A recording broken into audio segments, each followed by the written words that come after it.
The Black Panther has been an iconic hero since his introduction into the MCU. But after the passing of our beloved Chadwick Boseman, many Marvel fans were wondering what the second movie had in store for us. What they would do to Chadwick Boseman's legacy. When this video comes out, it is now after the opening weekend of Wakanda Forever. So let's take a dive into what this movie was all about. Hey guys, welcome to another video. My name is The Hero, and you guys clicked on this video to know what I thought about Wakanda Forever. So let's go ahead and jump right into it. There will be spoilers in this video, so if you have not seen the movie yet, make sure you guys come back to this video later. This was my most anticipated Marvel project in Phase 4, and what a way to close out Phase 4 altogether. My biggest concern for this movie was how they would honor Chadwick Boseman, and what this legacy meant to the cast and crew, as well as the Marvel Cinematic Universe. And of course, finding out who the next Black Panther would be, who would actually honor Chadwick Boseman's legacy going forward, and if that character would stick around, which we'll find out later in this video. So to begin with, the first scene that we actually get was very emotional for me. The movie opens up to Shuri trying to figure out how to save her brother from an unexpected illness, which just spoke to me on so many levels, because we just had to go through that with Chadwick Boseman himself, and that just probably hit Marvel fans deep, because I know it hit me. And just finally getting that confirmation that Chadwick Boseman's T'Challa was gone forever. It was tough. It was tough to hear it, man. But what followed afterwards, I was not expecting. The funeral scene was something that I wasn't expecting, but I was kind of excited for it because I wanted to know what they were going to do and how they would honor Chadwick Boseman. And they went the route of more of a celebrational type of funeral. I was going into this movie preparing my tears.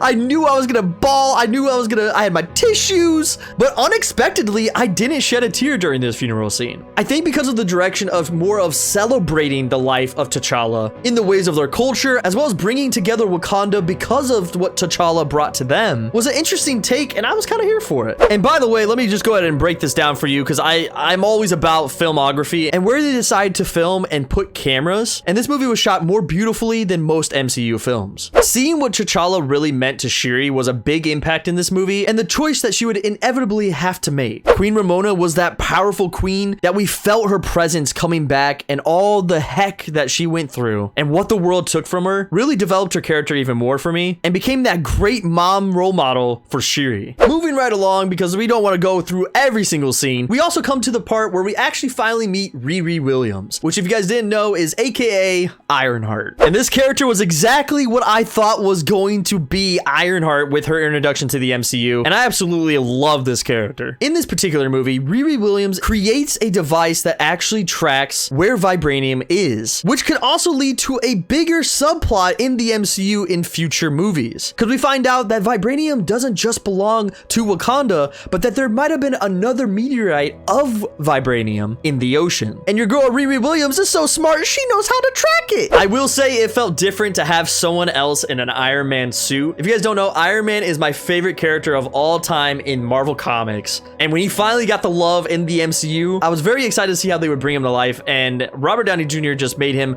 into a character that I enjoyed even more than the comics. So seeing someone else in the Iron Man suit just was different for me. It's gonna take some time to get used to, and I think most MCU fans are gonna feel this way, that it's gonna take time to see someone else in an Iron Man suit flying around. But I think the Riri Williams character is gonna be someone to look on going into the future of the MCU. And after her introduction in Wakanda Forever, I'm really excited to see what her show is gonna be all about and how they build on this MCU character. And I cannot wait until she gets the iconic suit. Moving right along into this film, we get more of the dynamic, and we get the introduction of Namor, or Namor. Namor, they say both in the movie, so it really is up to you. I'm going with Namor because that's what he says, but a lot of the Wakandians actually call him Namor, so it's kind of up to you. I did enjoy that they added this in there because honestly, a lot of people get confused with this name, so now it's just both.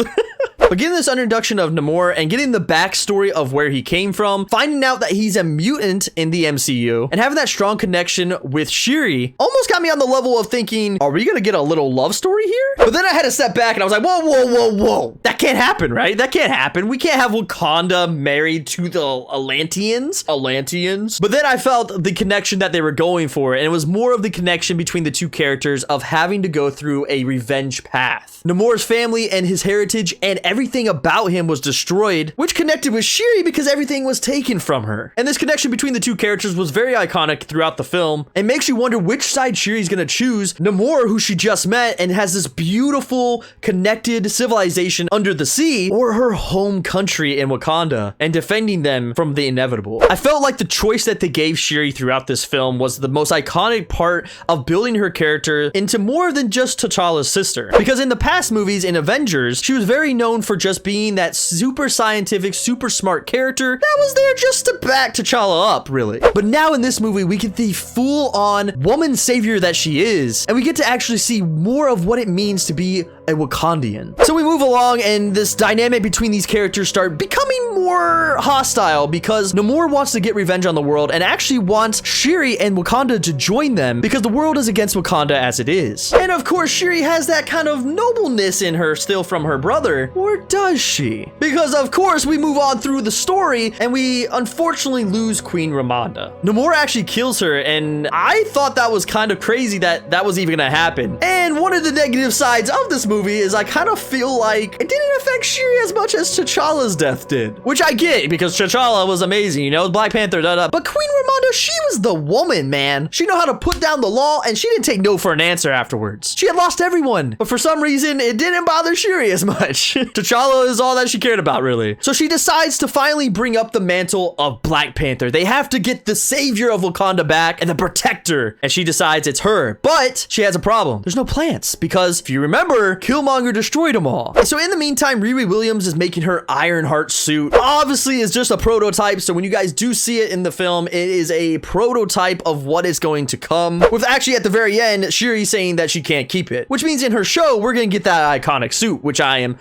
super excited for. But going back to Shuri, she decides to synthesize of the heart plant for Black Panther, and she drinks it, and she's in the ancestral plane. And of course, we got Nakia back doing the ritual. She came back from Haiti after not being with Black Panther for a while, or we thought, which again, we'll get to that at the end. So she's there, she's doing this ritual, and she goes into the ancestral plane, and we think that we're gonna see Queen Ramonda, or her father, or maybe even a CGI version of Chadwick Boseman's T'Challa, which I'm glad they didn't do. But no, ladies and gentlemen, we didn't get any of those heroes. No. Which could have been the biggest surprise of the whole movie, but maybe it shouldn't be because of who the director was. But that's right, Michael B. Jordan's Killmonger is back in this movie. Shuri goes to the ancestral plane and runs into Killmonger as her ancestor. Killmonger, baby! I honestly thought this was so cool that they did bring Killmonger back for her ancestor that she had to speak to, mainly because so many fans wanted Michael B. Jordan to take up the mantle of Black Panther and come back as Killmonger, because we thought maybe he didn't die in the first Black Panther and all this. So I thought it was cool that there was a way to connect that character back for the MCU fans. But in this particular scene, the most important part of the scene is that she is fighting with herself because Killmonger is speaking to her saying that she is more like him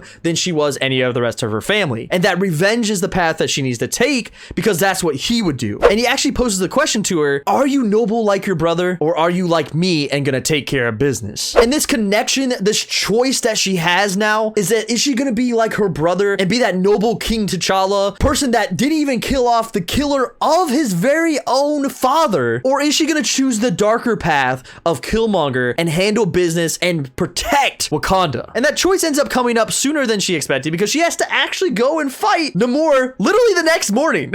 And again, the only thing I have negative through this fight is, again, the fights are just never long enough for me. I don't know what it is. I love long fights, but the fights are just never long enough in these movies. Oh gosh, I just need to watch Endgame again. Because honestly, the MCU is just not great since Endgame. Like, everything just sucks. Pretty much every MCU fan ever now, for some reason. Anyways, back to Wakanda Forever. So they fight. Namor gets tore up, honestly. But at the same time, I kind of feel like Black Panther loses this fight.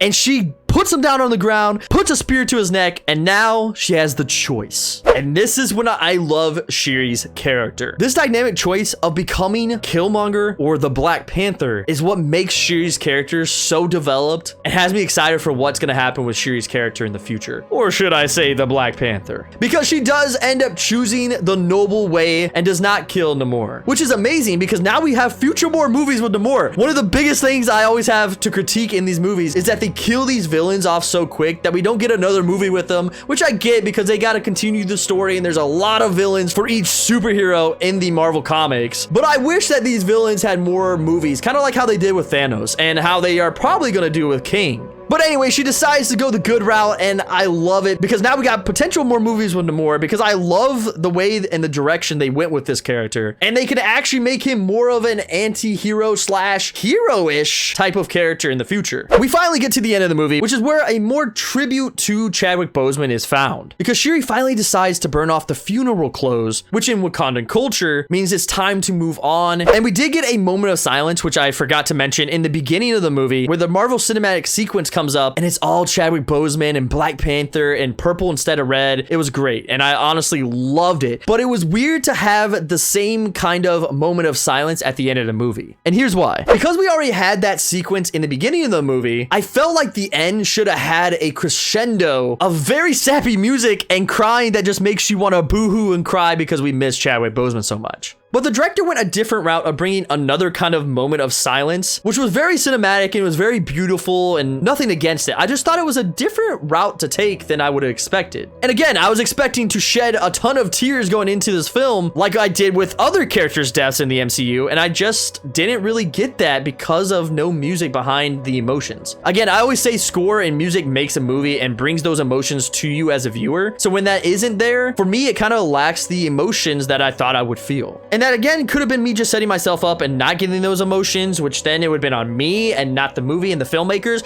But then they could have done this and added a little crescendo to make a little bit more tears come. But then again, it could have been just because of me being stupid and not really realizing what the director was trying to go in the direction he was trying to go. This is why normal viewers like me and you should probably not judge movies so hard because it's really hard to make. And then we finally get to the post-credit scene. In this post-credit scene, we continue the sequence of her burning the funeral clothes, and Nakia walks out with a young boy. Oh man, you should have seen my face light up. Oh, the smile, but the emotions started coming here. She introduces the kid as T'Challa's son. And when the iconic lines of him saying what his real name is in Wakandan language, I am T'Challa, son of King T'Challa. Ah.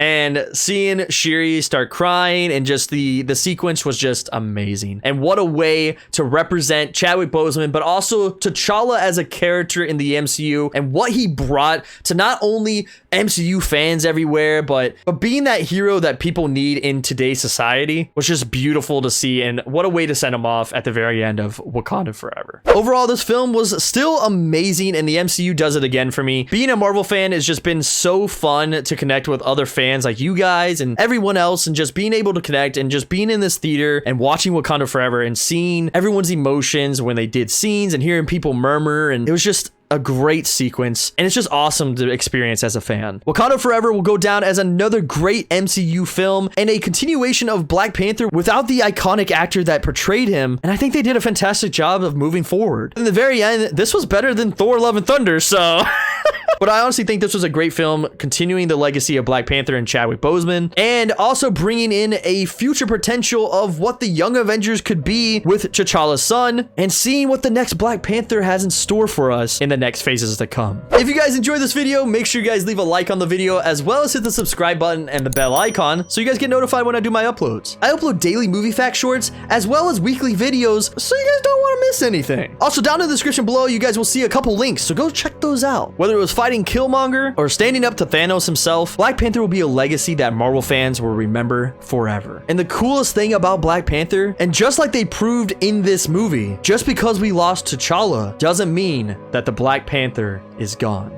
And with that, guys, thank you guys so much for watching this video, and as I always say, stay nerdy, stay geeky, and I will see you guys at the movies. Bye-bye!